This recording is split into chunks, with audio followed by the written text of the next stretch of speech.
It's rumored that the school's belle never eats rice. Each time the lunch hour arrives, she always slips away to a secluded corner. Because of this, a tale about her circulates through the school. They say she's a demoness with a torn mouth. If she opens her mouth, she'd become unspeakably hideous. To test this rumor, during lunch her classmates deliberately gather around the belle. They open their lunch boxes one after another, under the pretense of sharing, forcing her to eat rice in front of everyone. The belle hesitates, unwilling to open her lunchbox, claiming she's dieting. Then, hurriedly clutching her lunchbox, she flees to the rooftop. At that moment, I'm sitting on the rooftop, basking in the northwest breeze. Seeing someone approach, I instinctively hide. I don't want anyone to know I'm too poor to afford food. Unexpectedly, I accidentally witness the belle eating her meal. Curious, I stare at her intently, wondering if when she opens her mouth,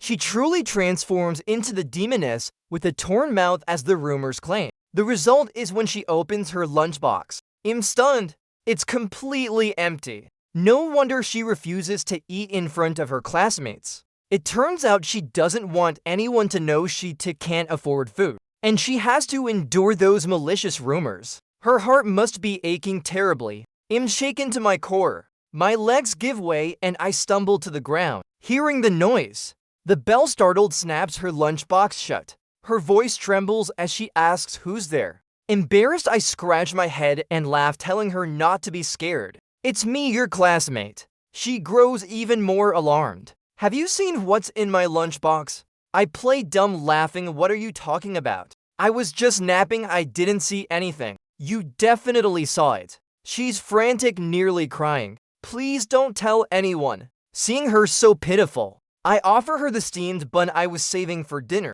I'm full already. If you don't mind, take it. She turns away stubbornly, saying she's not hungry. Before she finished speaking, her stomach growls loudly. She's both embarrassed and angry. I firmly press the steamed bun into her mouth. Take it and eat. While talking, I learn she's a belle from a poor family. Her parents are gone. She survives alone by scavenging and working odd jobs, earning money for tuition. Her circumstances eerily similar to mine. I can't help but feel a pang of sympathy. After that, we become good friends, studying together, working side jobs together. Gradually, the seeds of love sprout between us. Before I know it, we become lovers. I thought those happy days would last forever, but a viral video shatters everything. Opening the video, I see a girl lazily leaning against a Rolls Royce.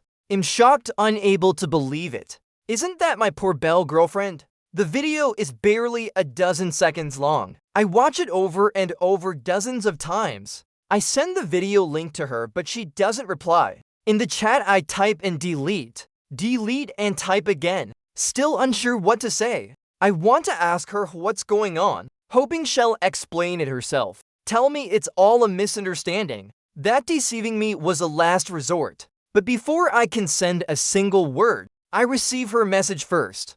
Just 3 cold words: let's break up. I'm stunned, my hands faster than my mind. Why, had enough fun. What about your stuff at my place? Throw it out, it's worthless anyway. I wander the streets lost in a daze, buying a bottle of strong liquor and chugging it down. Looking at the drizzling rain, my eyes sting, but I hold it in. I want to text her, but I hold that in too. Everything feels absurd and ridiculous. I was clearly saving up, planning to buy a house and put it in her name, because she always said her poor background left her insecure. For 3 years, were all those moments together fake? She says she's done playing and that's it. I lean my head against the taxi's window. The bumpy road makes my head thud against the glass. It's a struggle to get home. The cold wind hits me as I step out. My head spins even more. I simply sit on the curb, waiting to sober up before going upstairs.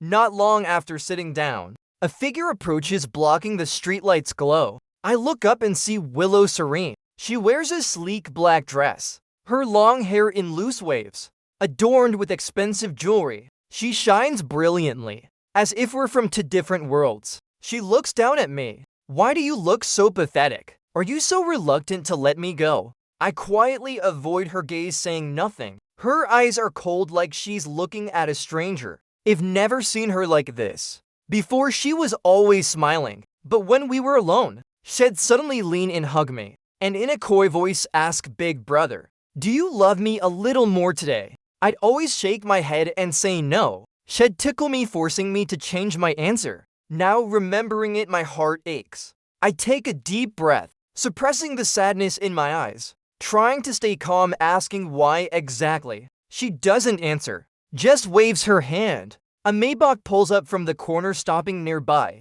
The car door opens, and a few people step out, including a girl with striking red hair. She walks straight to me and stops. "You broke Popper, do you remember who I am?" It takes me a moment, but I recognize her face from memory. Summer Joy, right? Of course I remember. I thought you'd forgotten. Summer Joy steps back, casually linking arms with Willow Serene. Her smug grin is just like it was 4 years ago, back in my sophomore year to pay tuition. I worked hard as a tutor. Summer Joy was my first student. Her family was wealthy, but her grades were poor. She was playful the first session, she was well behaved, but by the second she started acting up. She tossed me 500 yuan, telling me to cover for her so she could skip class for parties. I didn't take the money or stop her, worried she'd get into trouble. I called her mother. Unexpectedly, the gentle mother I met was excessively strict with her daughter. Summer Joy got slapped and locked up. From then on, she hated me, coming to my school to harass me, screaming that I'd pay, demanding apologies. But as a tutor, when a student skips class, it's my duty to inform the parents. Her getting hit was beyond my expectations. I felt guilty, but I didn't think I was wrong. I simply ignored her existence. Later, she stopped showing up. I thought it was just a fleeting whim that she'd forgotten. I never expected to meet her again like this. Summer Joy studies my expression, seemingly realizing I've remembered. She smirks arrogantly, pointing at Willow Serene. "This is my sister, did you know? She was with you just to get revenge for me." Willow Serene frowns, about to say something but stops, remaining silent in the end. I understand everything, suddenly wanting to laugh, and I actually do laugh. I look up at Summer Joy. "Now that you've had your revenge, are we even?" Summer Joy freezes, as if she didn't expect my reaction. Hesitantly, she nods, saying, "We're even. I got my satisfaction, aren't you mad?" I shake my head, laughing louder. Why would I be mad? A loss is a loss, I accept it. It's nothing, I'm going home. Have fun, rich girls. I turn and walk away, climbing the stairs, vaguely hearing murmurs behind me. No way. This guy isn't even upset. Something's off. Sister Serene's charm failed. 3 years of love and haze, not even moved. I turn off the alarm the next morning, lying in bed staring at the ceiling. My mind's a mess. I barely slept last night. I search online for ways to get over a breakup quickly. The top answer suggests finding a job or reading books. I think for a long time on the sofa, unable to shed a tear. I stand up to pack, preparing to move. This 12-room apartment is a bit far from work. I rented it back then just for her. Now that we've broken up, it's time to leave. While sorting things, I realize Willow Serene's stuff is barely there, and most of it was bought by me. No wonder she said to throw it out, it's worthless. It's 4 a.m. before I get to bed. I turn off the light, tossing and turning. My phone screen flicks between apps, but I can't read a single word until the faint morning light slips through the curtains. The alarm rings and I, with dark circles under my eyes, crawl out to shower and change.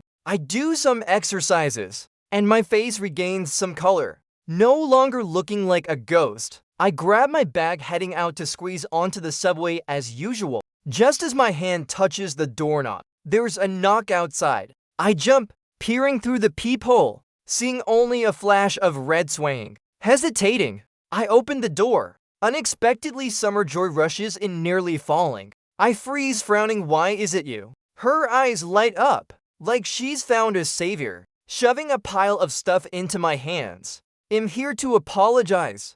I'm sorry, I was wrong before. I was petty. You're generous, can you forgive me?" I step back, refusing to take it. It's a bunch of luxury brand bags, and one bag full of cash. "What do you mean by this?" Seeing my refusal, Summer Joy looks defeated. I really want to apologize sincerely. I stare at her for a few seconds. Did Willow Serene send you? She freezes, shaking her head no. It's not that Sister Serene doesn't know about this. Suddenly a male voice interrupts, cutting off Summer Joy stammering. I told her to come. I'm sorry. Brother Summer, a man steps out from the stairwell corner. He's wearing a mask, sunglasses covering his face, making it hard to see clearly. But his tall, well-built figure, dressed simply yet in high-quality fabric, stands out. He walks to Summer Joy's side, removes his sunglasses and extends a hand to me. Hello. I'm Summer Wisdom, Joy's older brother. I heard about how they messed with you. I brought her here specifically to apologize. Summer Wisdom is Summer Joy's brother. I'm a bit surprised, but thinking it over, it makes sense. Willow Serene and Summer Joy are friends, standing up for Summer Wisdom, all from wealthy families. Part of the same circle, anything strange about it. But I still shake my head. You don't need to apologize. The fault lies with Joy. She's too childish. Willow Serene was dragged into this silly prank by her. Ultimately, I failed to raise my sister properly. An apology is only right.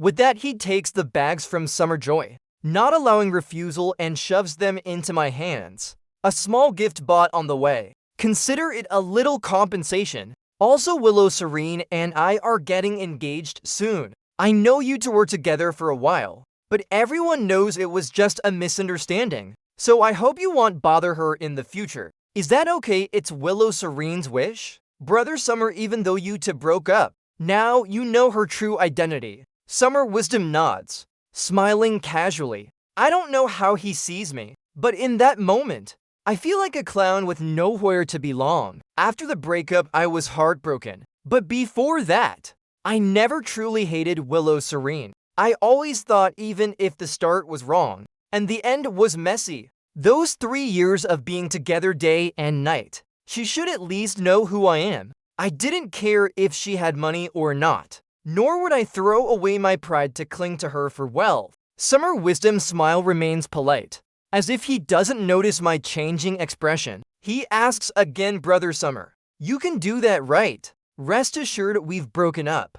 I won't reach out to an ex anymore, whether she's rich or not. So take these things back. I don't need them. With that, I place the bags at Summer Wisdom's feet, but he doesn't even glance at them, smiling and saying they're just trifles, worthless. If Brother Summer doesn't like them, just throw them out. His light tone is exactly like Willow Serene's, seemingly without malice, yet it makes you feel utterly humiliated. It reminds me of Willow Serene's birthday, when I worked tirelessly scrimping and saving, presenting gifts that in her eyes were cheap, like offering treasures before her. Back then in her eyes, I must have been laughable. Soon I'll leave this city. My company boss promoted me, sending me to manage a branch in another city. Before leaving at the farewell party, my foodie friend insists on hot pot. We return to the area near our old university, to the hot pot place we used to frequent as students.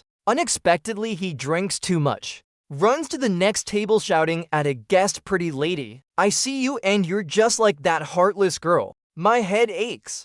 I rush over to pull him back, apologizing profusely to the table he disturbed, but someone calls my name strong. What a coincidence. I freeze, realizing it's Summer Joy speaking. A bad feeling rises in my chest. Summer Joy is here. I stiffly turn my head, and sure enough, Willow Serene is sitting near the exit. My foodie friend, still stubborn, points at her. You girl, you're truly heartless. Forcing people to look at you. You'd better do good deeds for the rest of your life. Best shave your head and become a nun. Maybe you can atone for those you've hurt. Willow Serene pointed at directly shows no expression, just staring at me. Their table of four falls silent. I'm so embarrassed my scalp tingles, regretting not stopping him from that last beer. It takes effort to drag my struggling foodie friend out of the restaurant. Sitting on the curb, I'm exhausted, sweating profusely. While calling a cab, I try to calm him. Ancestor, calm down a bit. He looks at me for a moment, suddenly sniffling. Old Summer, abandoning your brothers for a girl. Do you still see me as a friend? This drunk guy's eyes are red, clutching my sleeve, wailing pitifully. Two guys tugging at each other were quite a spectacle. Passers-by keep glancing over, but I know my foodie friend truly sees me as a brother. My nose stings too. I want to find a tissue to wipe his tears, but I can't find one in my pockets. Use this!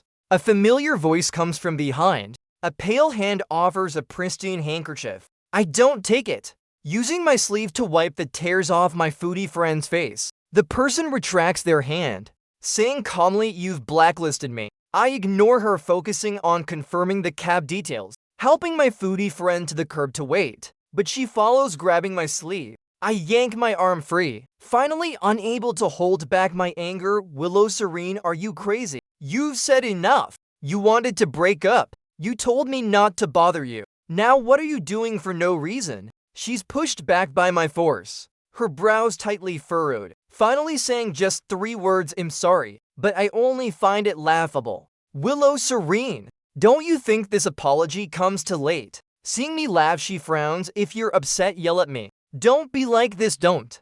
I was a bit upset, but now I really don't care. 3 years, even a pet would grow on you, but you're not worth it. You're truly not worth it. So now I only feel lucky. Breaking up early, freed early. My phone buzzes. The driver's calling. Seeing the taxi stop by the road, I turn off the screen and walk away, hoping we never meet again. Back home, I get a friend request. No profile picture, no note. The message is just 3 words, "I'm sorry." I easily guess who it is. Ignore it, but the other side is oddly persistent, switching between several accounts. Messages ranging from handsome "let's chat" to recruiting micro-business agents. And even "I'm your boss, new number, add me." Finally seeming to realize they can't fool me, they give up, writing directly, "I'm sorry. I really know I was wrong. Can you give me a chance to explain?" I only find it fun, replying to the last message. Explain what? That you're a liar. Explain how you played both sides. Want a peaceful breakup? Then invite me to your wedding with summer wisdom. This time the other side finally goes silent. At the Shenzhen branch, someone picks me up at the airport, holding a sign with my name, long hair flowing over her shoulders. A cool, striking presence, standing out among the girls waiting for idols at the airport, looking particularly out of place. "Hello, Strong." She extends her hand high. "Field quiet manager of the Shenzhen planning department." My heart skips. The manager named Field Quiet. Hearing the name, I'm slightly stunned. I thought the company would send an assistant to pick me up. Field Quiet explains the assistant's on leave. Her cat at home is giving birth. Taking leave for a cat giving birth. Is the branch's vibe that relaxed? I'm a bit surprised. She smiles, leading the way. "Exactly. Convenient for slacking off. You won't regret coming here." I'm amused too. A breeze seeming to blow through my heart, easing the tension of being far from home. On the way to the hotel, Field Quiet briefly introduces the branch situation and the work it'll take on. The workload isn't small, but it's manageable to start. It just takes time to get used to new colleagues. At the hotel after check-in, I plan to find a place to live once work settled, but Field Quiet mentioned on the ride, there's a big exhibition coming up. Very busy, and since I arrived a few days early, I don't start until next Monday. Might as well use these days to sort out housing. Just as I contact an agent to go out, a message from my foodie friend pops up. "Old Summer. Willow Serene came to me, asking if you moved and where you are now." I frown, thinking my attitude yesterday was clear enough. I really don't understand why she's clinging like this now. Is it her pride acting up?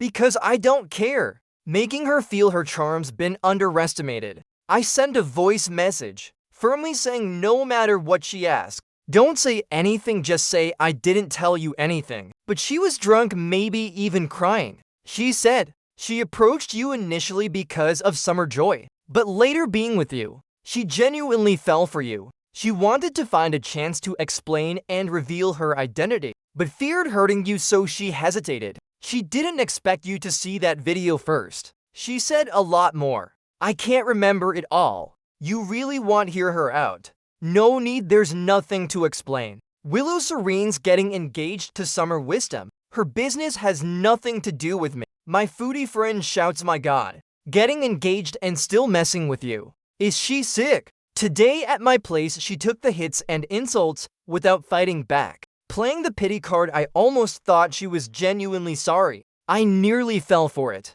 Pretty but truly rotten. Old Summer, what's your plan? Find someone to expose her. I can't swallow this anger. After he calms down, I say no need. We've broken up, no need to tangle further, just ignore her. Alright, I'll keep my mouth shut. No way I'll let her bother you. By the way, how's it going there? Is the South hot? Anything special? Settling in at the company, okay, colleagues, nice. It's a bit hot but manageable. I arrived early, haven't started at the company yet. The department manager personally picked me up at the airport. Seems like a good person. My foodie friend instantly gets wary. The manager picked you up, man or woman? Could be a middle-aged lady.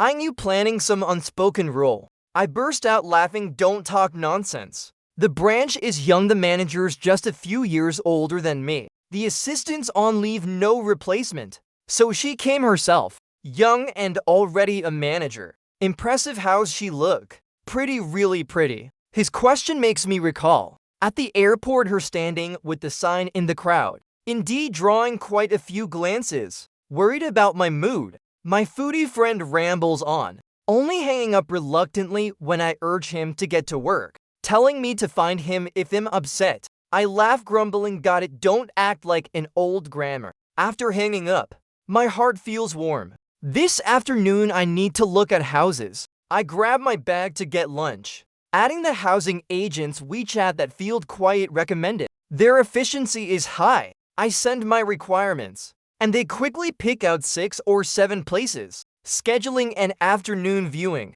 To make commuting easy, the goal is near the company. As expected, a single room, 20 square meters.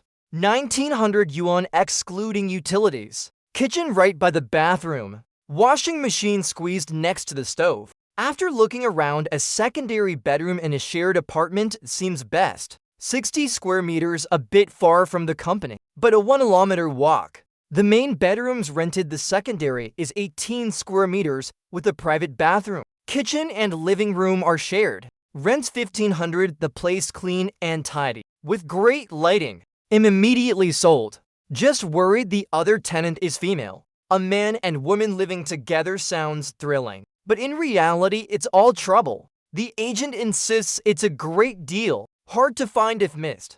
And the other tenant is great, definitely not a flaky girl. The previous roommate changed jobs and moved out, leaving it vacant. The place is truly ideal. So after hesitating, I follow the agent's advice, waiting for the other tenant to get off work to meet them. When the agent gets word, the tenant's back. The door opens and Field Quiet walks in carrying a bag. Only then do I realize why on the phone. Field Quiet had the agent's contact. The roommate who changed jobs needing a coordinate was her. Field Quiet sighs, exactly. You also want to live near the company, right? Right. The agent standing between us looks at me, then her. Confused, you to know each other. What a coincidence. We both laugh wryly, quite a coincidence. But even so, I ultimately don't choose to live with Field Quiet. A man and woman living together is awkward enough, and with the layer of being colleagues, it's unbearably uncomfortable. I believe Field Quiet feels the same.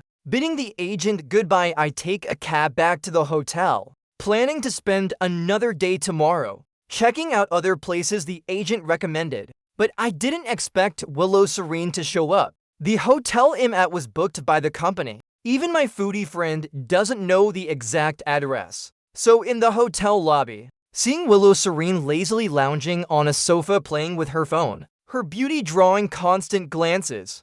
I'm stunned. Is she here for me on purpose or just a coincidence? Either way, I really don't want to deal with her anymore. So one, raise my hand to cover my face, trying to slip through the lobby, but I accidentally bump into someone. A middle-aged man, slightly chubby, reeking of alcohol, leaning on the counter lighting a cigarette. Bumping into him, his lit lighter grazes his forehead, burning a lock of hair. Flames flare up. He yelps, stumbling back. Drunk, his reactions are slow. When he looks up at his hair, He even locks eyes with me. Only when the smell of burnt hair fills the air does he snap out of it, frantically patting out the fire, then throwing the lighter to the ground. Can't you watch where you're going? Sorry, I didn't see, don't curse. Am this big and you say you didn't see, are you blind? His shouting draws the attention of the entire lobby, including of course Willow Serene. I'm not good with drunk people,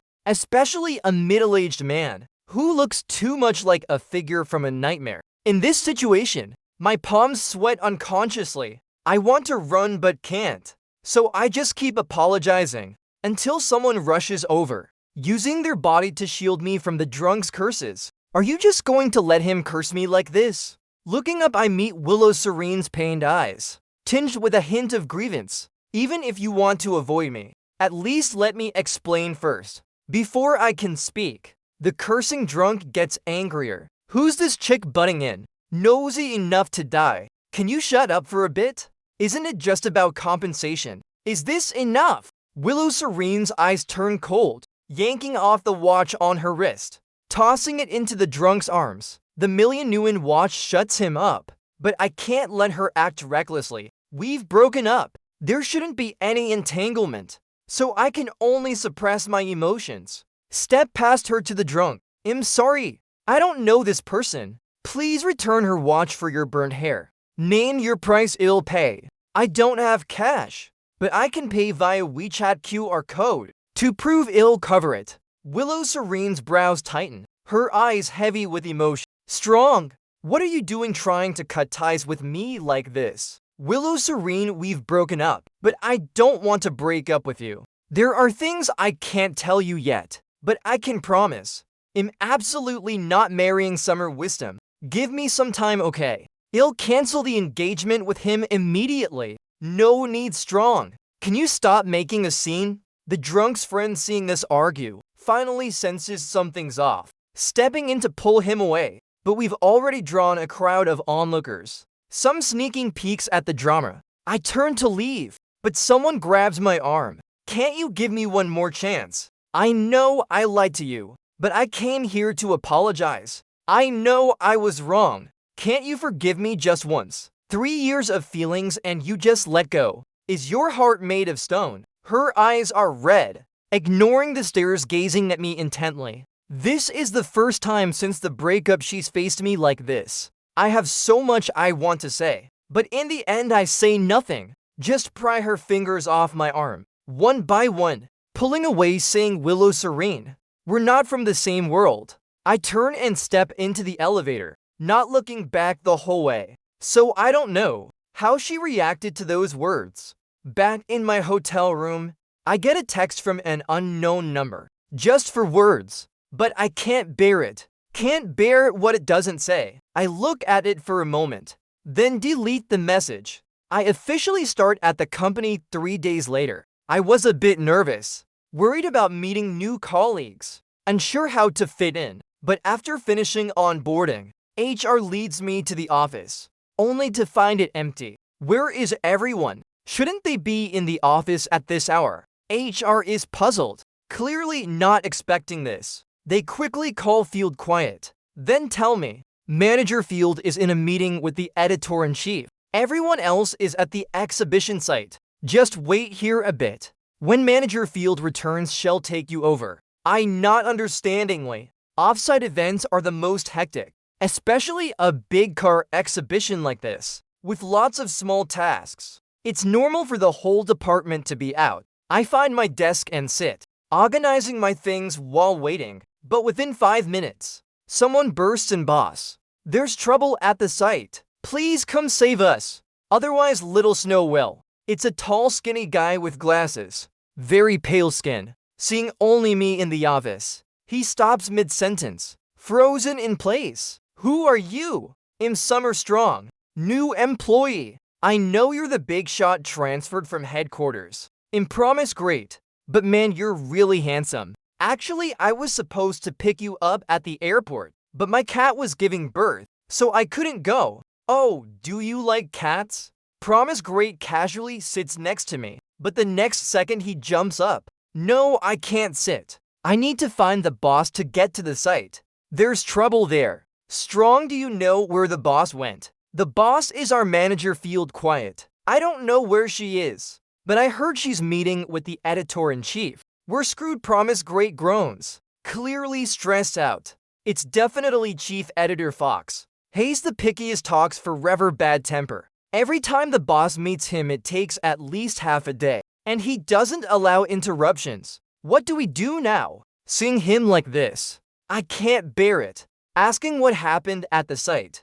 Promise Great explains. And I understand the situation. A young planner from our office got into an argument with the workers at the site. The cause was the workers misreading the blueprints, installing the wrong billboards for 2 car brands, requiring a redo. But the workers feel, since the 2 areas are the same size, there's no need to reinstall. In reality, though the areas are equal, the distance to the entrance varies greatly, and the booth fees the brands paid differ. During the discussion, things escalated, turning from a debate into a full-blown argument. Now the lead worker is striking, but the site's progress can't be delayed. I think for a moment, then say to Promise Great, how about I go with you to the site? If dealt with similar situations before, maybe I can help. Really? Promise Great's eyes light up, thanking me profusely. The venue isn't too far from the office, but not close either. 20 minutes by subway, plus a few hundred meters walk. When we arrive, we see the workers sitting on the ground, none lifting a finger. A young guy in a dress shirt, holding a fan, stands at the entrance, face full of work. I know instantly. This must be Little Snow, the colleague Promise Great mentioned. The venue is vast. As Promise Great and I walk in, we naturally draw everyone's attention, but the lead worker on strike only glances at us. Warning! No matter how many of you show up today, it's useless. We can't take this insult. Pay us for the past few days, and we'll leave immediately. Little Snow, hearing this, stands up frustrated, about to speak again. I quickly signal Promise Great to hold him back, then step up to the lead worker. Hold on, Uncle too. When did you come to Shenzhen? Why didn't you tell me? The worker freezes, seemingly not expecting my words. Kid, don't just call me that. I don't know you. You don't know me. I'm Summer Strong, at my cousin's wedding 2 years ago. Didn't we meet back home? The worker still frowns, but his tone softens slightly. You've got the wrong guy, kid. I really don't know you. Oh, my mistake then. Sorry, uncle. You look so much like my uncle too. Plus, being alone in a new city, I'm a bit homesick. It's fine, no need to apologize. The worker's expression softens. Waving it off, I speak up. Here's the thing, uncle, I'm the new person in charge. I heard from my colleagues you don't want to continue this job. Can you tell me what's going on? You're asking me what's going on? His face sours at the mention. Didn't your colleagues say it had to be done in a week? Tomorrow's the last day. Now that it's done, they want us to take it down and redo it. How can we finish in time? They drag out lunch breaks, not letting us rest. We're human too. No rest, how can we work? His tone isn't friendly, but at least he's not refusing to talk, getting a sense of the issue. I breathe a sigh of relief, so that's it. Then this is indeed their mistake. Forget whether the work gets done. No rest at noon. Where's the energy to work? Seeing me agree with him, the worker looks grateful. Exactly, kid. We're not unwilling to work. Mainly everyone's hungry and can't keep going. I think for a moment, then say, how about this? Well, order lunch for you all, uncles. After you eat, take half an hour to swap out that billboard. The worker's eyes light up. He quickly confers with his crew behind him. Without much hesitation, he nods. That'll do. The matter settled. Promise Great deftly calls to order food, arranging for lunchbox delivery. As we step outside to wait for the food, he excitedly asks Strong, "You're really something. How'd you do it? Before you came, we talked to them endlessly, tried every approach, but nothing worked. How'd you get them to agree so quickly?" I smile and explain communication isn't hard. It's about understanding each other. The car exhibition venue is in an upscale convention center. Skyscrapers rise like a forest around it. Malls and entertainment hubs are everywhere, bright and bustling. But for these workers, this place feels alien. The high rent, has driven out most small eateries. They don't know how to use food delivery apps. Busy all morning. They'd have to go far to find an affordable place to eat, so they refuse to cut their lunch break short. It's not that they didn't want to work, but they couldn't. If their break was shortened, they'd have nowhere nearby to eat. They genuinely go hungry. Promise Great puzzled asks, but strong if they're struggling with food. Why not just say so? Ordering takeout isn't a big deal, because they care too much. They sell their labor to get by, with little education, no longer young. In this fast-evolving era, everything races toward newer, better things. They feel left behind, stuck in place, yet they always feel uneasy, unable to fit in. People are like that. The more they care, the more sensitive they become. Their stubborn, baffling persistence often stems not from strength, but from insecurity. As my words settle, Promise Great hasn't yet responded when someone behind us speaks. But sometimes the people or things that make us feel inferior aren't worth clinging to. I turn around and see Field Quiet striding from the convention hall. She moves swiftly like the wind, clearly just arriving. The welcome dinner is held near the company. Field Quiet treats everyone to Chongqing hot pot. Thanks to the day's incident, my colleagues already know the big shot. Besides Promise Great, whom I've met, there's Little Snow, the operations guy, a chap named Chen who's an editor, and another named who handles content. Since we're all close in age, we get along better than I imagined. After 3 rounds of drinks, the atmosphere at the table grows lively. Little Snow stands raising a glass, his face mischievous, thanking Handsome Strong for stepping in, saving my sorry hide. And if I'd known the big shot from headquarters was such a good-looking guy, I'd have gone to the airport to pick him up myself. Promise Great bursts out laughing. Strong ignore him. Little Snow's the queen of charmers, falling for any handsome face. Little Snow exposed isn't annoyed, grinning and retorting, what about me? Sister Field's the outrageous one, hiding his profile from us, then going to the airport herself to pick up the hot guy. That's what you call smitten. Nonsense. The boss went because I took leave, and we couldn't find a replacement, so she had to go. It's not like you. How's it not the same? We're both smitten. You can't favor her just because she's prettier than me. The group laughs and teases, clearly tight-knit on normal days. Quiet holds her own in the banter, and Little Snow quickly loses ground. Half joking, half pleading, boss, tell the truth. Did you see his profile? And decide to go pick him up yourself. Hearing his question, the others join in the teasing. I look up and unexpectedly lock eyes with Field Quiet sitting across from me, but she only smiles, with no intention of explaining. With the exhibition opening soon, online promotion and on-site brand coordination are at critical stages. For the promotional video, Field Quiet leads editor Chen, spending days either shooting footage at the site or back at the company, editing running between both places. Meanwhile, I lead the rest of the team at the site, dealing with all sorts of unexpected issues in unimaginable ways. Everyone's so busy their feet barely touch the ground. That welcome dinner becomes a rare day in 2 weeks, when the whole team gathers. Plus mid-month, Shenzhen's heat keeps rising, humid like a net, sapping everyone's energy. So even though work progresses smoothly, and we could eat out at noon, nobody leaves the air-conditioned break room. Ordering takeout again. While waiting for food, Promise Great sits beside me, scrolling on his phone for a bit, then suddenly exclaims excitedly, "Everyone check Weibo. My goddess is engaged." He shoves his phone in front of me. I see clearly the trending topic on the screen, labeled with a hashtag Summer Wisdom and the Fung Group heiress. A private engagement. I freeze, momentarily speechless.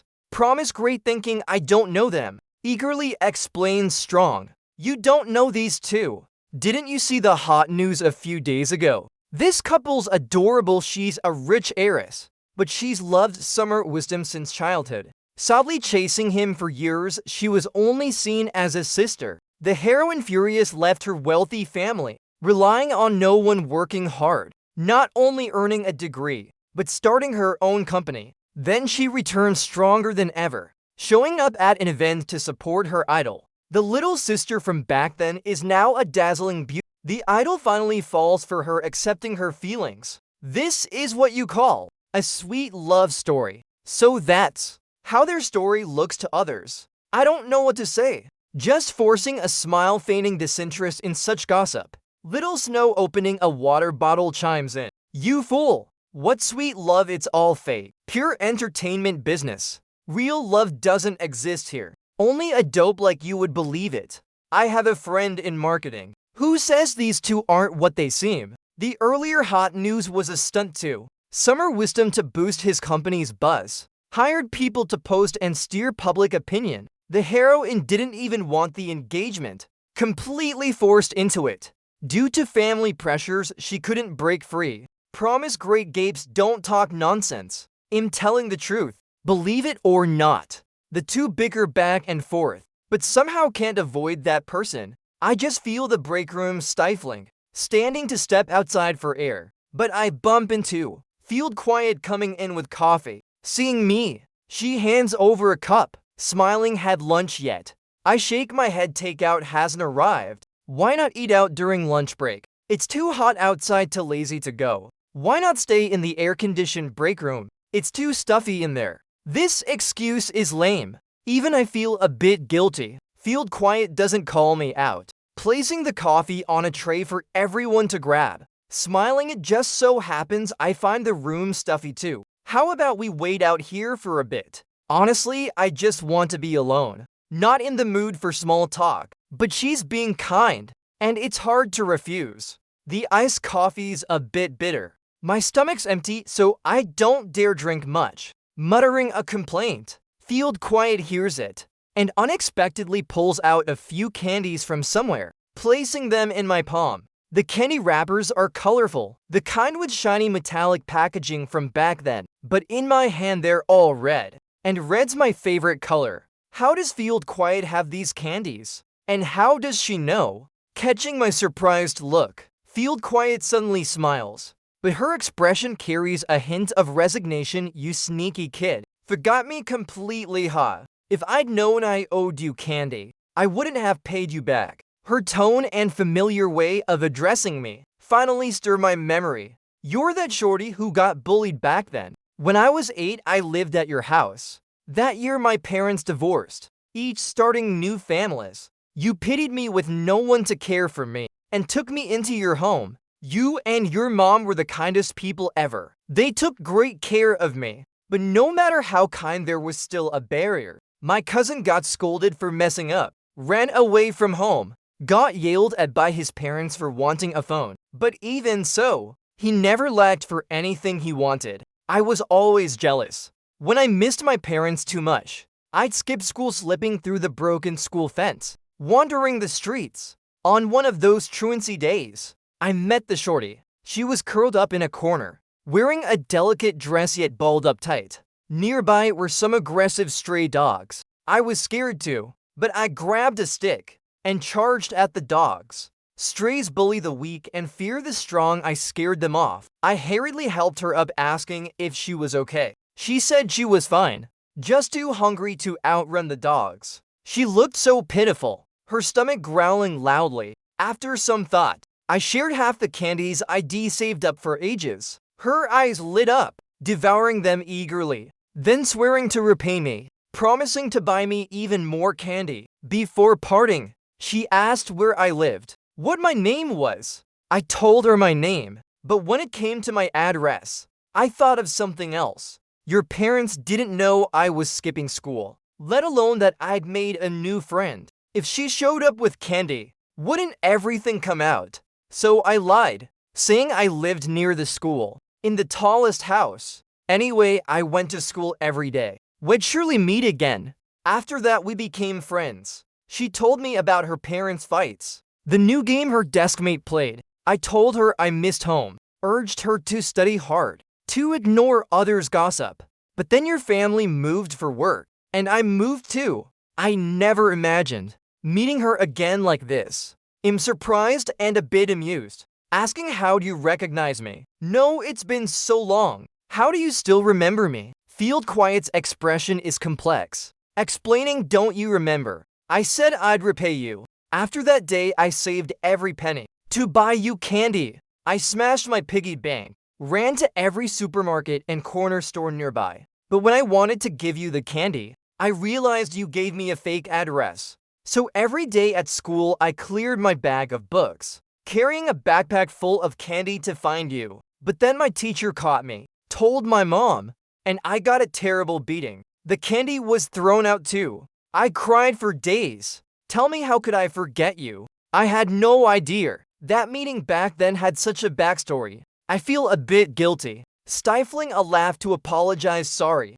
I moved after that. No way, that hurt me too much. I can't forgive you easily. Then call the cops. Field Quiet, caught off guard by my retort, freezes. Then bursts into laughter. Her smile is bright and open, dissolving much of the gloom weighing on me these past days. Bringing the takeout back to the break room, unexpectedly, the tense atmosphere from earlier has completely shifted. Just moments ago they were arguing fiercely, but now promise great, and Little Snow are huddled together, staring intently at a phone screen. This is probably a PR crisis now. It's over, the page crashed, won't load. Log out and try again. They're so focused. Even when Field Quiet and I enter, they only give a quick greeting. Field Quiet asks, what's got you to so engrossed? Little Snow frantically refreshes a few times, but it doesn't work. So she looks up to explain, big drama, check it out. Wasn't Summer Wisdom's engagement just announced? All the marketing accounts were hyping it, but now someone's leaked that a fight broke out at the engagement. I frown, instinctively asking, what do you mean? No one's clear on the details, but a paparazzo sneaked in, caught the chaotic engagement scene. They say the heroine had no idea about the engagement, completely forced into it, tricked into showing up. After realizing what was happening, she flipped out on the spot. Then the heroine's sister started a fight. The video's pretty blurry, plus it was filmed from too far away, so there's no audio at all. But Summer Wisdom's a celebrity, easy to spot, and with that expensive suit, every hair perfect, exuding handsomeness, he stands out in the video. The video starts recording as Willow Serene pushes open the hall doors. The venue's lavishly decorated, everyone in suits and gowns. So when Willow Serene in casual clothes pushes the door and steps in, she instantly draws most eyes. Summer Wisdom steps forward to greet her, but she dodges him. Then with an irritated expression she questions something, but the exchange seems to go poorly. Willow Serene's face hardens, knocking over a board with their joint photo. Then, Summerjoy rushes out, grabbing Willow Serene's hair. The scene descends into chaos. Security steps in, the sneaky filmmaker gets caught. The video cuts off abruptly. Promise Great's tone is mournful, so tragic. My favorite couple, together for barely an hour before falling apart. And some say Willow Serene's had a boyfriend for a while, met during the big pandemic, even lived together. Everyone says he's a freeloader, but now she's causing a scene at the engagement for him. God, my goddess is so confused. What do you mean for him? Little Snow cuts in, promise great, you're too naive. Rich heiresses like her play around a lot. How could she love just once? To me, she's a proper bad girl. Not done playing, so she doesn't want to get engaged. What's with all the excuses? Sister Field Strong, what do you think? Field Quiet says without the full picture. No comment. I really don't want to join this conversation. Just shaking my head. After work back home, I should have cleaned the room first. But looking at the mess of stuff, big and small bags my foodie friend sent, unopened cardboard boxes, I feel lazy. The essentials are already out. The rest can wait, no big deal. Thinking that, I ignore it, out of sight, out of mind, and shower first. Stepping out in a towel, I noticed several missed calls on my phone from an unknown Shunjun number. Maybe it's a delivery. With that thought, I call back. It's the hotel I stayed at. The receptionist says someone sent a package to me with the wrong address. To the hotel. They can't reach the sender, so they're asking for my current address to have a courier deliver it for me to handle. Who'd send me something and mess up the address to the hotel? Could my foodie friend have mixed it up? Though I'm unsure what it is. It's inconvenient to trouble them. So to the receptionist, I give my current address and contact info, telling the courier to call when they arrive. After hanging up, I ask my foodie friend if he sent anything to the hotel for me. He denies it, annoyed. I then message Field Quiet, asking if the company mixed up my address and sent documents. After all, when I first arrived in Shenzhen, the company booked the hotel, but Field Quiet says she's unaware of any such thing. I can only keep waiting. Finally, after half an hour,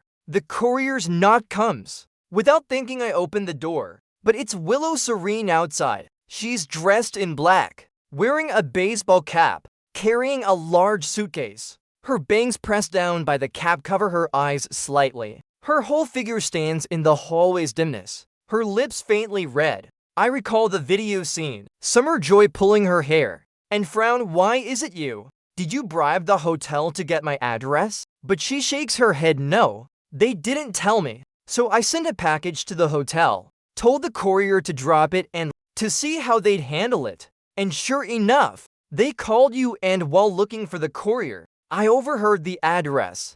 This experience is so bizarre. For the first minute after hearing it, I'm torn between reporting her for harassment or praising her cleverness. But as I'm organizing my words to tell her to leave, she closes her eyes and falls straight into me. Startled, I catch her quickly. Her cap falls off. Under the house's lights, I see her face is unnaturally red. Her wrist, which I just touched, is alarmingly hot. She's running a fever. She lies on the rug still trying to get up. Maybe the high fever makes her eyes red and teary. Her voice hoarse, muttering something. I lean closer to hear clearly. She says, I'm sorry. I was wrong. As I'm unsure how to handle her. Urgent footsteps echo in the hallway. Then, Field Quiet appears at the door panting. Strong, are you okay? You didn't answer your phone. I heard there's been a delivery scam around here. Through the half-open door, Field Quiet sees Willow Serene unconscious on the floor, then looks at me kneeling beside her, hesitantly changing her tone. What's going on? I quickly explain. I left my phone charging in the bedroom, so I didn't hear it. It's not a delivery scam. Sorry for making you come all this way for nothing. Field Quiet shakes her head. It's fine. I was just overthinking, worrying too much. Helping me lift Willow Serene onto the sofa, Field Quiet prepares to leave. If there's nothing else, I'll head out. I see her to the door, but as she steps out, she turns back asking, can I be nosy and ask, who is she to you? She's clearly talking about Willow Serene, but an ex showing up out of nowhere is always a bit odd. I don't want personal matters to become office gossip, so I lie. A cousin's sister fought with her parents, ran away from home. Field Quiet glances at the suitcase by the door, as if relieved. Smiling teenagers are like that, running off at the slightest thing. I play along with a few words, see Field Quiet out and close the door. Only then do I notice the person on the sofa has woken, staring at me strong. Who's your cousin's sister? Her voice is hoarse from the fever, exhausted but still defiant, propping herself up with her hands. And who's that girl? Your new girlfriend. Are you with her to spite me? Or do you really like her? Her breathing is uneven, her long lashes casting a small shadow on her face, like an abandoned puppy. I look away, avoiding her gaze. Breaking into someone's home is illegal. If you leave now, I won't call the police. But she stubbornly stares at me, standing, asking again, is that girl really your new girlfriend? Did you come to Shenzhen for her? She's exhausted, her small face pale and fragile. I step back, clearing the way to the door, saying yes, I like her a lot. So what you're doing now is seriously disturbing my life. I don't believe you, you're lying. Her eyes are sad, her voice trembling, barely audible. But I just smile, curling my lip at her. Why would I lie to you? Willow Serene, you don't think you're that important, do you? Girls like you, I hear they cost $5,000 a month at least. I got 3 years for free. I should treat you well for that. Or did you misunderstand? thinking I really cared for you. The person before me pales instantly, her emotions shifting from sadness to disbelief and finally to anger. I stand in the room, watching her stagger out dragging her suitcase, not even glancing back as she descends the stairs. Then I grab the phone on the table, and the call replied to the message. She's gone, she probably won't come back. The other side replies instantly heard it all. Thanks for cooperating, Brother Summer. The video's been deleted. They attach a statement saying if the video leaks later, they'll take full responsibility and pay a hefty compensation. I don't read it, deleting the chat outright. Then with icy hands and feet I crouch on the floor, covering my face with my hands. I got that message on the road. The sender was Summer Wisdom. He sent me a video, one I thought no one would ever see in my lifetime, capturing a tough, unforgettable past. Back in college, my first part-time job was actually as a receptionist at a KTV. A drunk man told me to guide him to the restroom. Young and inexperienced, I thought he just needed directions. But at the hallway corner, he suddenly lunged, groping me. It was the first time I realized some men could do that to another man. I froze for a moment before snapping out of it, struggling wildly, screaming I'd call the police. Seeing my intense reaction, he sobered up, cursing, damn it. What's with the act, afraid he'll call the cops. Then he threw 5,000 yuan at me, telling me to keep quiet. 5,000 yuan was exactly a year's tuition, enough to let me quit the KTV job confidently. No more night shifts. Enough to keep me from scrambling for tuition for at least a year, taking fewer jobs, allowing me to study properly, strive for scholarships, and find a more comfortable part-time gig. I took the money. On the way back to school, I kept telling myself, Imegai, it's no big deal. 5 grand's a lot. Consider it a windfall. I'll never go back there. Never see that guy again. But even so, back at the dorm that day, I showered over and over, and for a long time after, whenever I saw a chubby middle-aged man with glasses, I'd feel nauseous instinctively. Knock knock knocks means at the door. I jolt awake, shouting, who's there? Delivery, got a package for you. I opened the door to a guy in a courier uniform, holding a vibrant bouquet of sunflowers. The language of sunflowers is faith, radiance, pride, loyalty, light.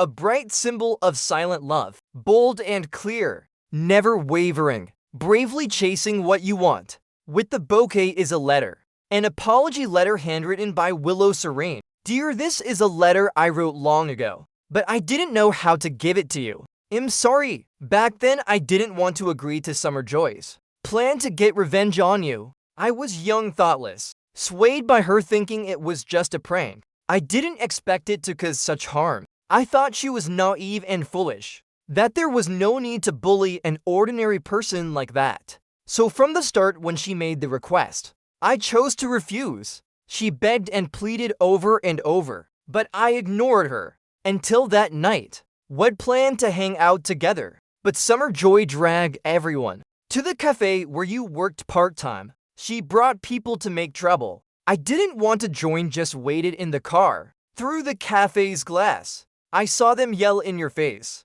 deliberately spilling coffee on you. That was the first time I saw you. I thought you'd just take it, like a punching bag used to being bullied. But you didn't. You calmly demanded they pay, not just for cleaning and damages, but for emotional distress too. You said the cafe had cameras that you'd call the police. Summer Joy was stunned and I was surprised. Surprised that you were nothing like I'd imagined. And I understood why Summer Joy was so fixated on you. Watching from the car, I found it intriguing. Until the cafe owner, without caring who was right, chewed you out. And you lost that job. You walked out of the cafe with your head high, like a proud warrior. But in the car, I knew you were deeply hurt. I lowered the window, wanting to ask if you were okay. But you didn't even glance, just walked past. I muttered softly, those jerks. May their instant noodles never have seasoning packets. You were so angry your teeth ground, but you had no intention of giving in. From that moment, I suddenly thought if I pursued you, it might stop Summer Joy from bothering you. That didn't seem bad, so I agreed to her request. hiding my identity to get close to you, to learn about you, because the way you glanced at me sometimes made my heart race. The 3 years we spent together were the happiest of my life, but also the most painful, because I loved you, and because I lied to you, and the longer it went on, the sharper that pain grew. I even fantasized that if this lasted long enough, you and Summer Joy would forget each other, and the lie would fade away. I was wrong again. A lie doesn't vanish with time. The longer it drags, the harder it is to explain, until everything came crashing down, and you learned my true identity. I realized what a foolish mistake I'd made, but I truly know I was wrong. Dear, can you forgive me? Can you give me another chance?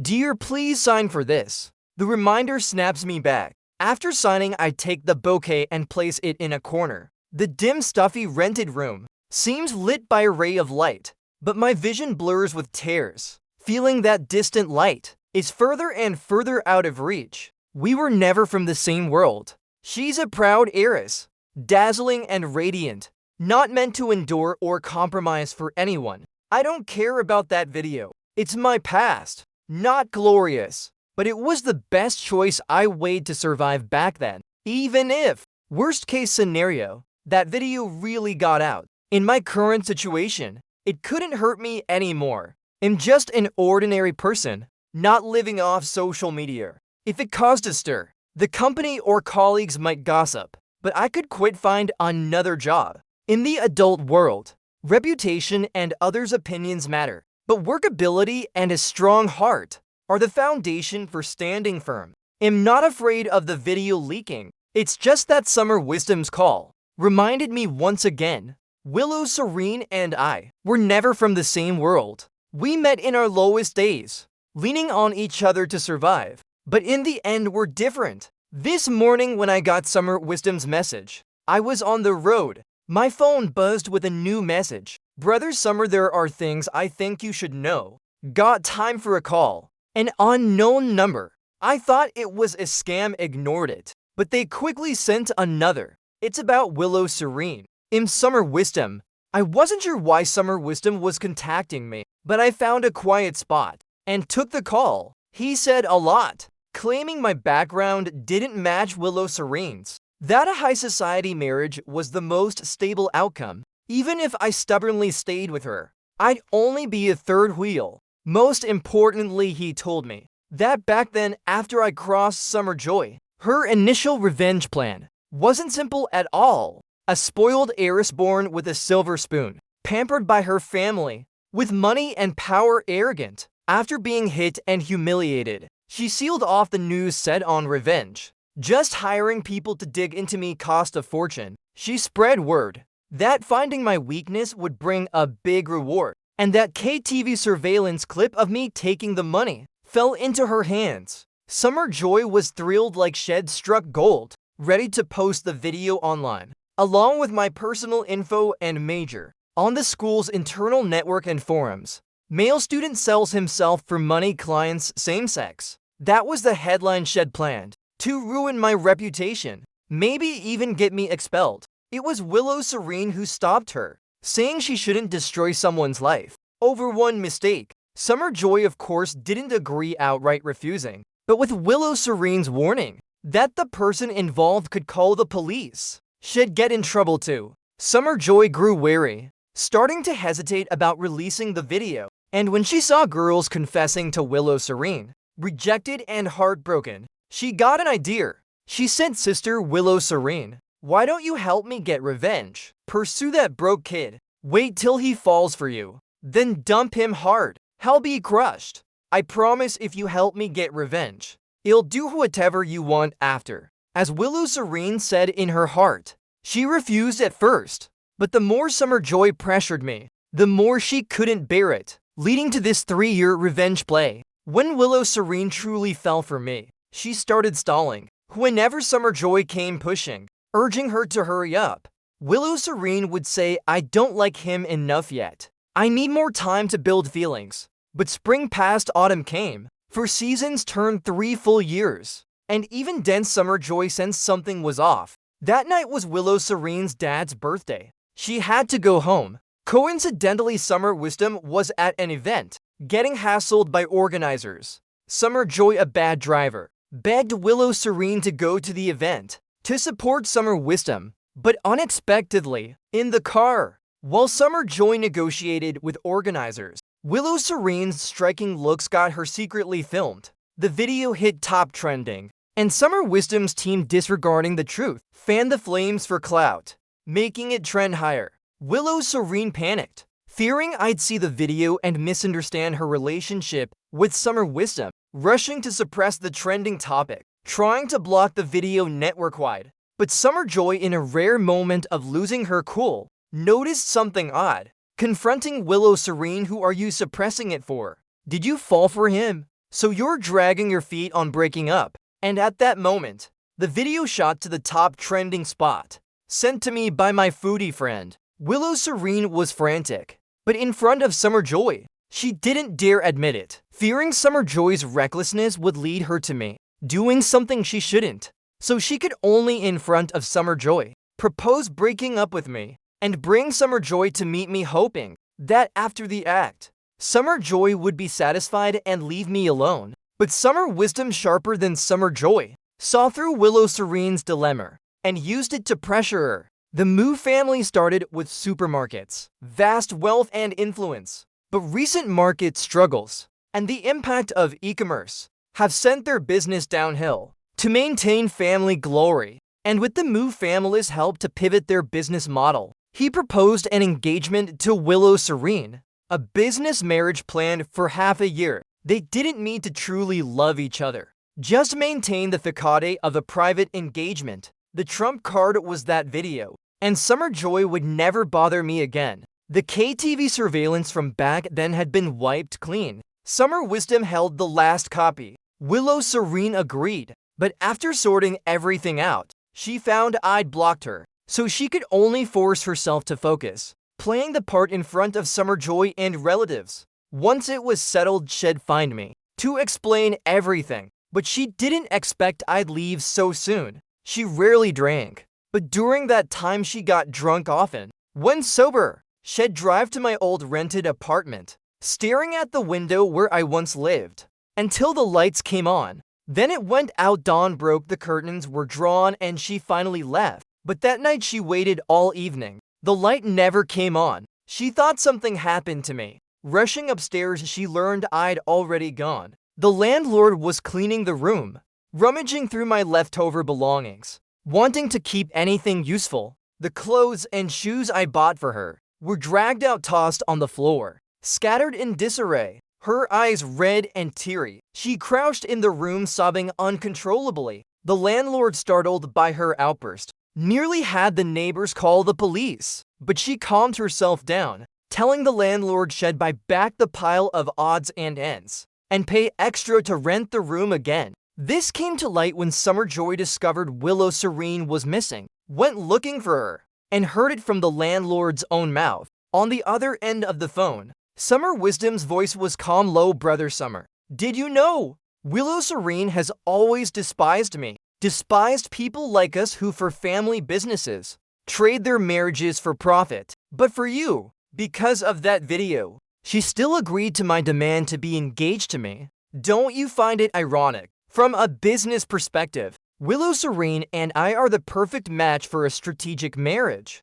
She's a smart woman, and I don't dislike her. This marriage could foster cooperation between our families. She'd also gain her parents' approval quickly through my family's support, inheriting the family business. She truly loves you, and she's done so much for you. I stood silently in the room, staring at the vibrant sunflowers in the corner. But you, what have you done for her? What can you do for her? I heard you can't even afford a house now. Yes, I lied. Carefully planned that engagement ceremony, intending to play it straight, thinking that if she had any sense left, she'd see marrying me was the rational choice. But because of you, she lost all reason, disrupted the engagement, not only becoming a laughingstock in our circle, but stubbornly seeking you out to explain, making her family even angrier. An heir who isn't sharp enough, even with blood ties, will lose their inheritance.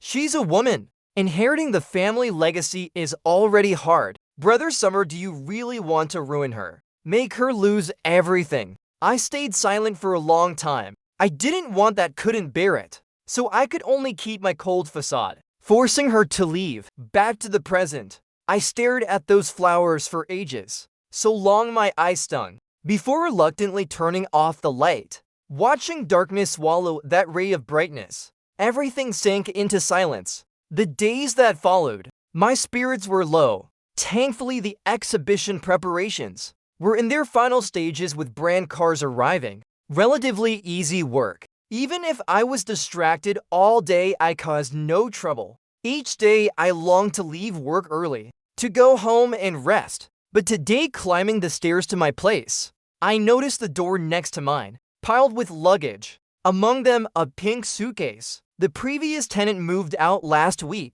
Today, a new one moved in. The building's soundproofing is poor. I hope this time the tenant wouldn't be like the last couple arguing at midnight. Thinking this, I couldn't help glancing a few more times. Suddenly, that pink suitcase by the neighbor's door felt strangely familiar. A bad premonition surged in my chest. The next second, someone stepped out from the apartment.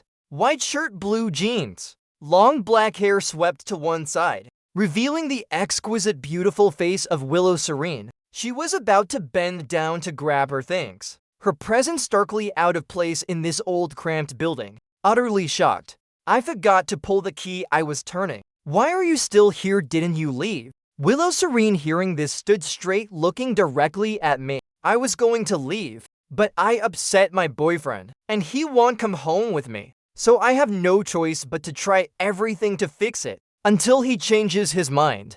As she spoke, her eyes never left my face. But hearing her words, I didn't know how to react. Luckily, she didn't wait for my reply, saying, "All right, look at those dark circles. You clearly haven't slept well.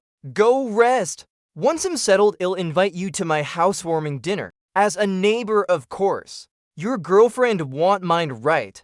Her voice still hoarse from illness, lilted at the end, her beautiful eyes sparkling with a smile, just like when we first met. That day she pedaled after me on her bike, sunlight dancing on her face with a hint of mischief. Her laughter mingled with the breeze. Classmate, reading while walking. Aren't you afraid of hitting a tree? How did I answer that day? I said no, but the next second, distracted by her, I lost focus and nearly crashed into a lamppost. She stopped her bike, standing there laughing at me. Back to now. Willow Serene still looked at me, as if waiting for my response. I suppressed the strange thump in my chest, avoided her gaze, and said coldly, "No need. I don't make friends with strange neighbors. You shouldn't stay here. You should go back to your own world." After noticing my distance, Willow Serene often came knocking for odd reasons, asking where to get Wi-Fi, what to do if the entry card failed,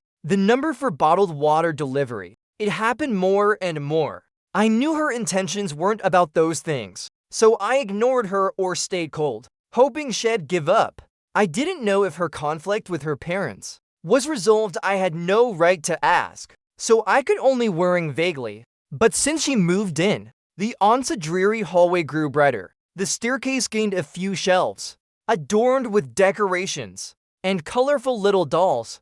I even noticed by her door on the shoe rack a ceramic pot with a sunflower growing in it, facing the hallway's only small window blooming freely. But that sunflower hadn't been watered in days, slightly wilted. Maybe she'd thought it through and gone home. "What are you thinking about?" Brother Strong, a pat on the shoulder. Snapping back, I saw it was Promise Great. He grinned, eyes crinkling. "Tomorrow's the last day of the car exhibition, starting the day after we get a break. 5 days straight." Brother Strong, got any plans? Rubbing my neck, I said I'd probably sleep for a full day and night first.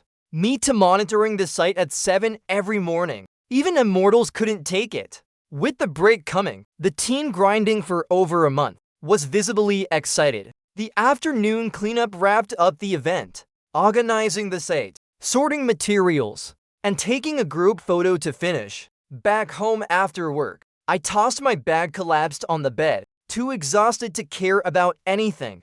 Dozing off, my phone suddenly rang. It was my foodie friend calling. I remembered he said he'd visit Shenzhen this weekend. Perking up, I answered, "Hey, old song, what day's your flight?"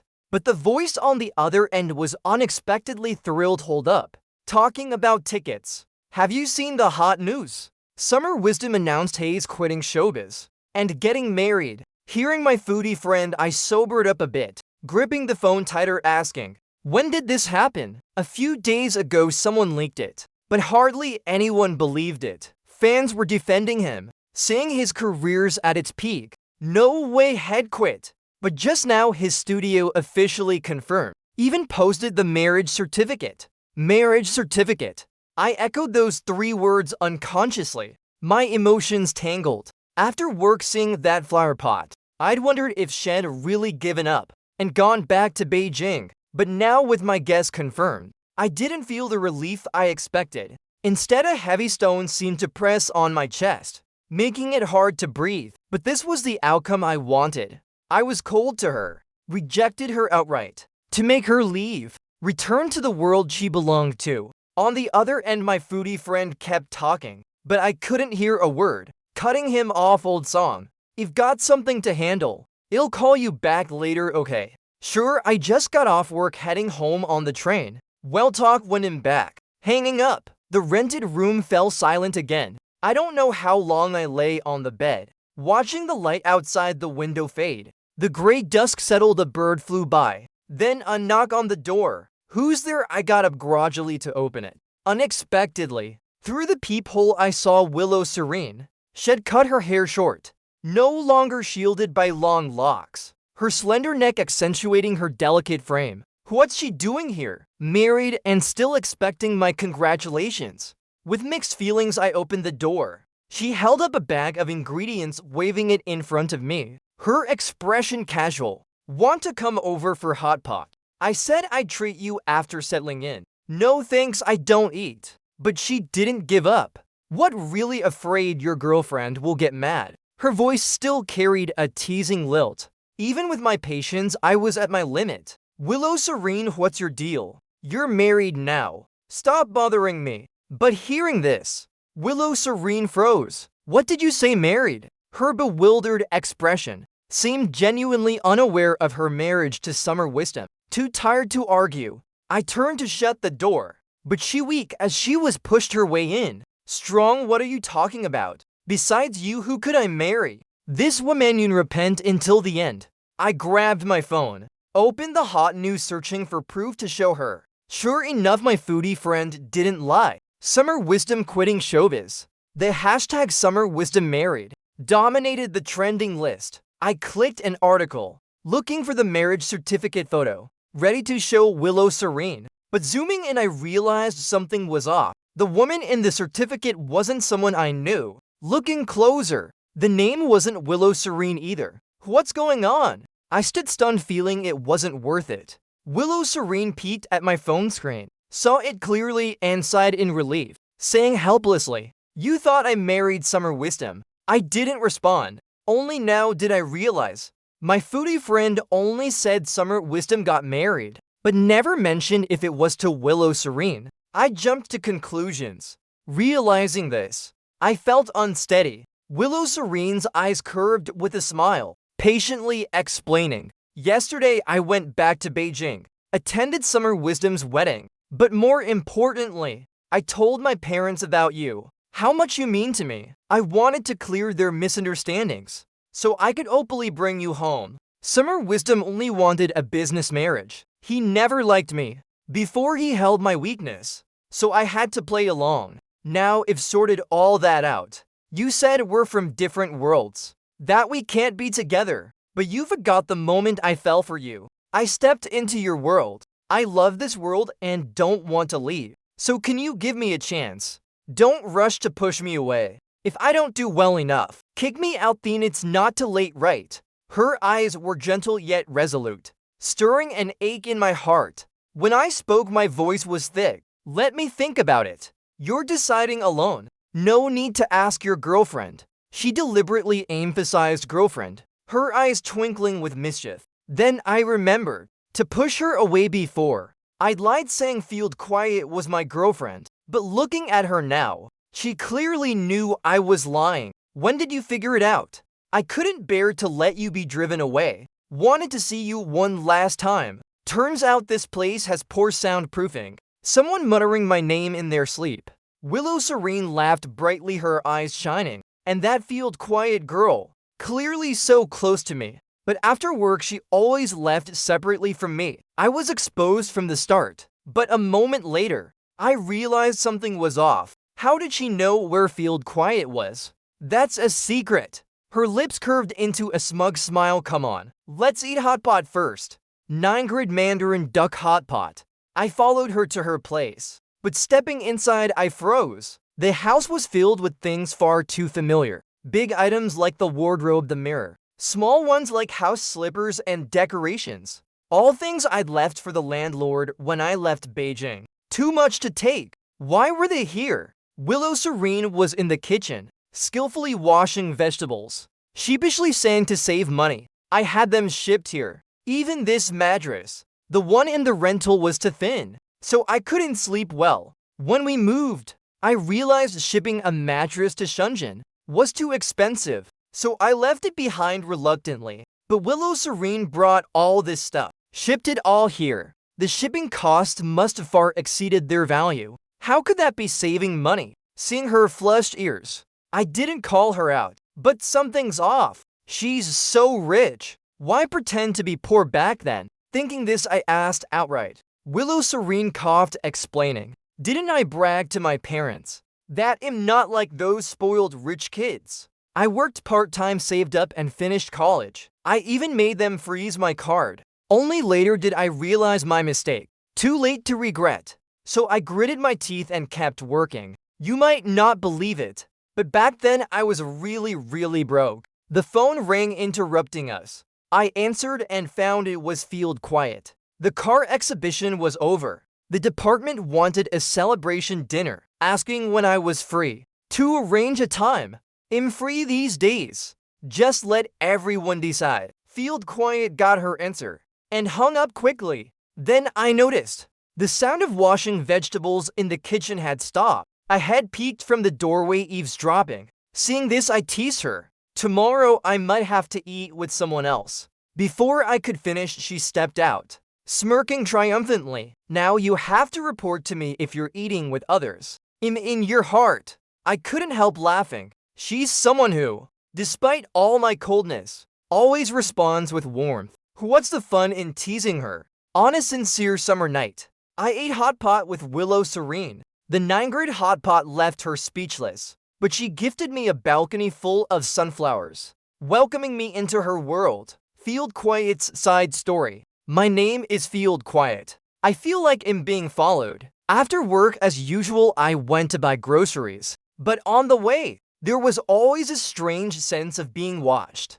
Turning around, I saw no one. What's going on? Could it be a rival company's doing? Securing the car exhibition deal with the government was no small feat. Competitors at our level have been eyeing us for a while. Since the project started, they've caused trouble, stalking, threatening, reporting us all sorts of petty tricks. With less than 2 weeks to the exhibition, I wanted to see what they were up to this time. Thinking this, I changed my mind, skipping the groceries and headed to a nearby tea shop instead. I'd been to this tea shop a few times. No private rooms, tables neatly arranged, with clear glass windows, easy to observe outside. Sure enough, I hadn't sat long when a figure in black, wearing a cap and mask, sneaked a glance through the glass.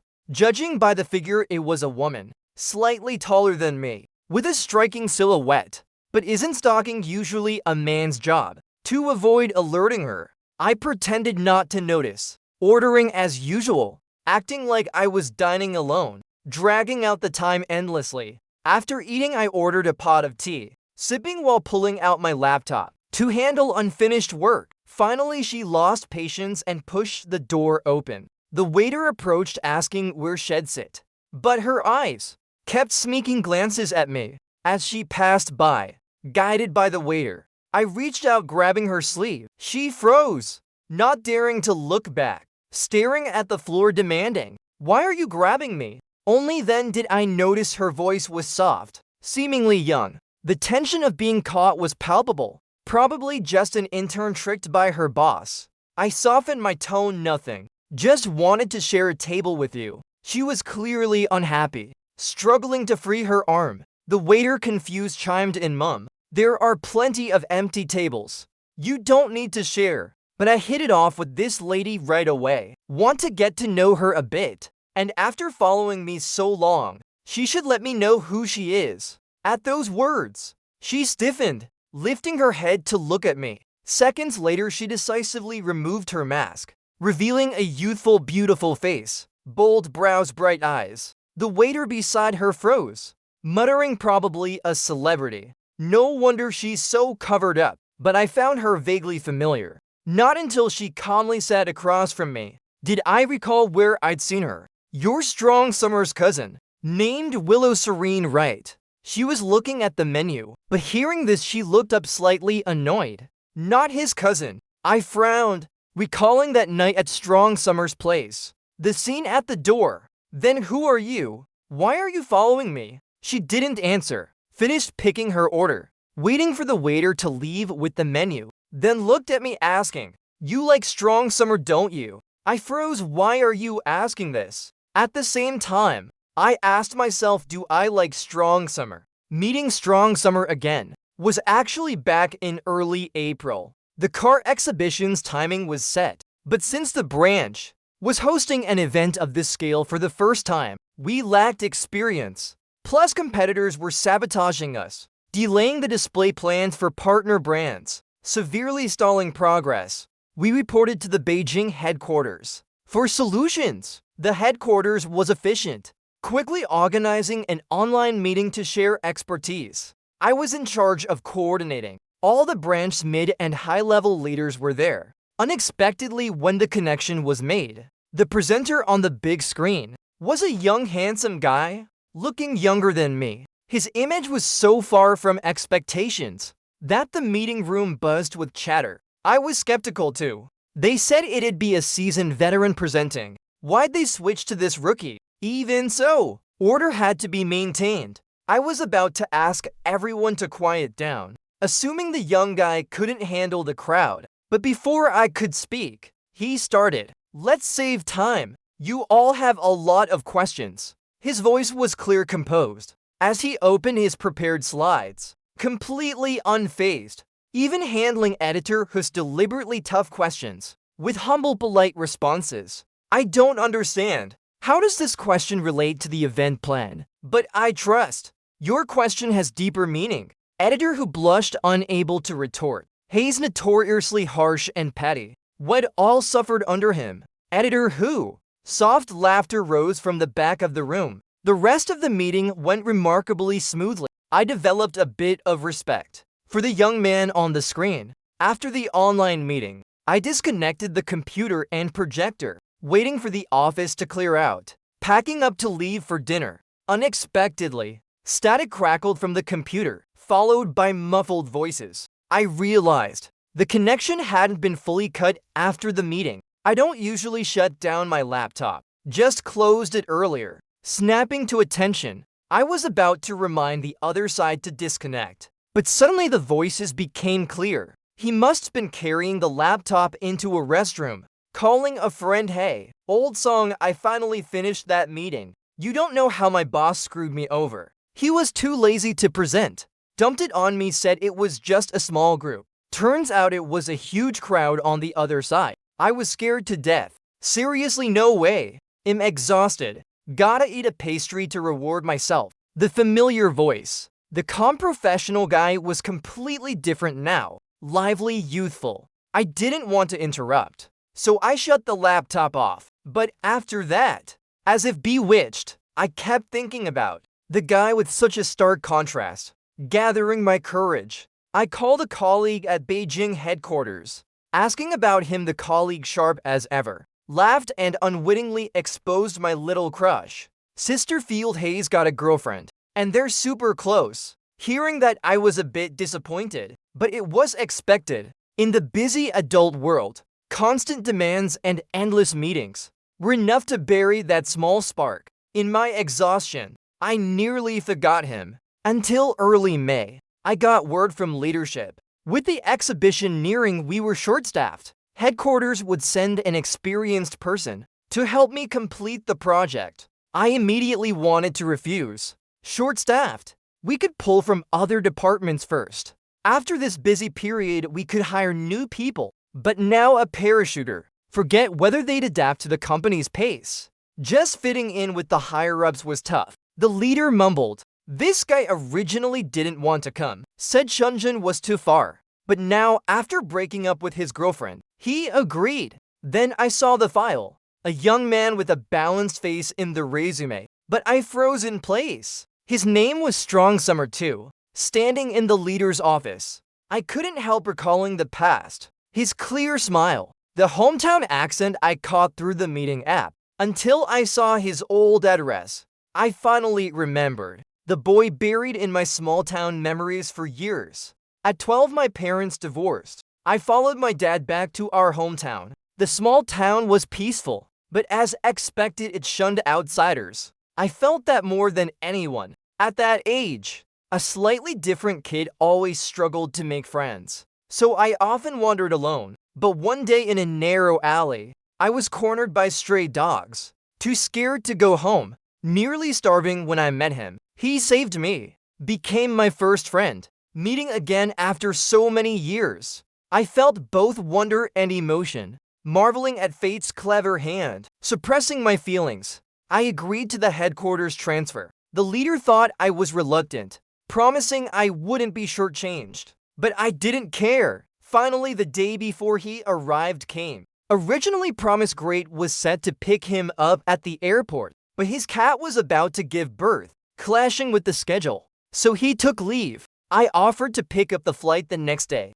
Promise Great was surprised I agreed so quickly, whispering to Little Snow. Sister Field, usually so aloof, scored a deal. I smiled to myself knowing I was a bit petty. But when that spark comes, not seizing it would be truly foolish. I went to the airport, met him. He seemed unhappy, greeting me politely but distantly. I tried to make him laugh. He smiled, his guard lowering a bit, but still didn't recognize me. No matter, I wasn't in a rush. Then he officially started work. We became colleagues. The closer we got, the more I saw him as a radiant young man. Every time I recalled giving him candy, his surprised, dazed look, I couldn't help smiling. Suddenly the table in front of me was tapped. I snapped back, hearing the person across repeat her question. Do you like Strong Summer or not? What's it to you? Just answer, do you or don't you? The woman across was fiery, clearly hostile. For some reason, I felt I couldn't lose now, crossing my arms, meeting her gaze. So what if I do? She glared at me, annoyed, saying I suggest you give up. He doesn't like your type. Her words made me laugh angrily. Doesn't like my type, what he likes yours. Exactly, you guessed it. She took off her cap, looking at me defiantly. Even as a woman, I had to admit she was stunning. I vaguely recalled Promise Great mentioning that Strong Summer was deeply hurt by an ex who cheated on him. Every time he brought her up, his mood soured. Looking at the woman before me with her complex expression, I suddenly had a guess. You're Strong Summer's ex, aren't you? She bristled, slightly indignant. Temporarily his ex.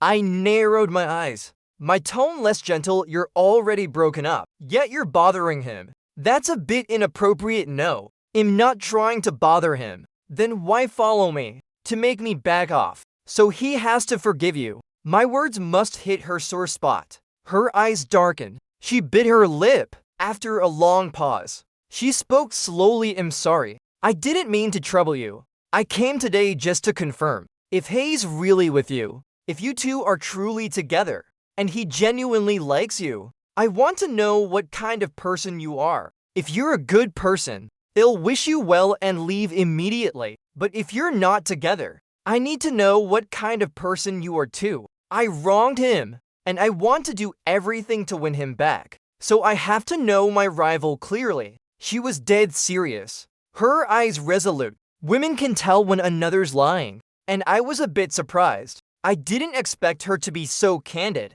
so bold in owning her actions. And she didn't seem like the cheating type. Promise grades info was probably wrong. Probing, I asked, how did you two break up? She looked up, her eyes clearly saying, what's your angle? Sipping her tea, she countered, how did you get Strong Summer's address? Our eyes met, both falling silent. I concluded inwardly, this girl's cautious. A tough opponent. We dragged it out until the tea shop closed. The staff politely urged us to leave, since neither got any info from the other. I was a bit disappointed, suggesting want to find another place to keep talking. She agreed readily, clearly sharing my intent. Leaving the tea shop, I started thinking where to take her. Shunjin nights don't care about the hour, especially in this area, with a large plaza nearby. Even near midnight, the plaza was lively, food and entertainment stalls stretching endlessly. Occasionally cartoon-themed vehicles passed by, carrying children's laughter. I was checking a review app when someone approached. A girl with flyers, smiling with bright teeth. Two pretty ladies. Our shop just opened. We're holding a balloon popping event. Follow our account, get darts. Join and win prizes.